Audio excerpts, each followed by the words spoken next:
L'empathie est la capacité de comprendre et de partager les sentiments des autres.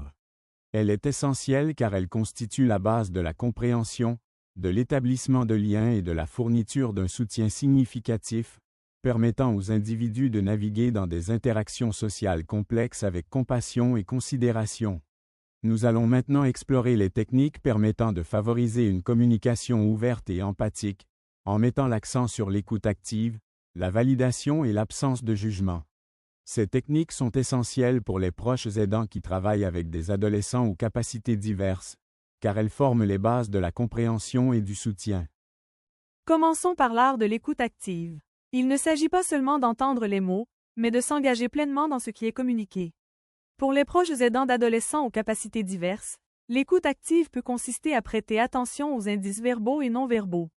Par exemple, si un adolescent utilise des méthodes de communication alternatives comme le langage des signes ou un appareil de communication, écoutez activement ces formes d'expression.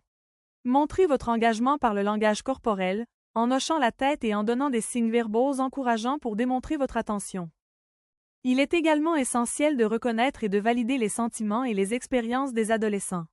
Par exemple, si un adolescent exprime sa frustration ou sa joie par des moyens non traditionnels, validez ses émotions. Utilisez des phrases comme « Je vois que cette situation est difficile pour toi » ou « J'apprécie ton enthousiasme à ce sujet ». La validation renforce le fait que leurs émotions sont valables et entendues, ce qui favorise un sentiment d'acceptation et de compréhension. Au lieu d'émettre des hypothèses ou des jugements basés sur des notions préconçues, abordez chaque communication avec un esprit ouvert. Si un adolescent communique d'une manière différente de la norme, abstenez-vous de le juger et efforcez-vous plutôt de comprendre le message qu'il transmet. Vous créerez ainsi un environnement dans lequel l'adolescent se sentira à l'aise pour s'exprimer sans craindre d'être critiqué. Prenons un exemple concret. Imaginez qu'un adolescent atteint du syndrome d'Asperger exprime son enthousiasme pour un sujet spécifique en parlant très fort dans un espace public commun. Au lieu de juger ce comportement ou de l'ignorer, réagissez avec enthousiasme et curiosité sur le sujet qui le passionne, tout en gérant son comportement.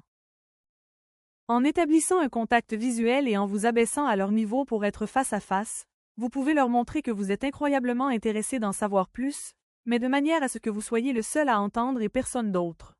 Cela permet non seulement de valider leur intérêt, mais aussi de les encourager à partager davantage et de manière appropriée.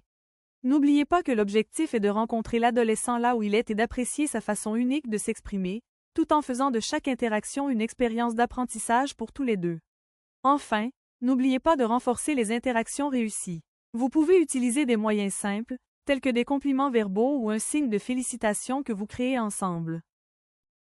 Concluons en soulignant le lien entre l'empathie et la résilience. Lorsque les proches aidants écoutent activement, valident et répondent sans porter de jugement, ils créent un environnement de soutien qui favorise la résilience chez les adolescents.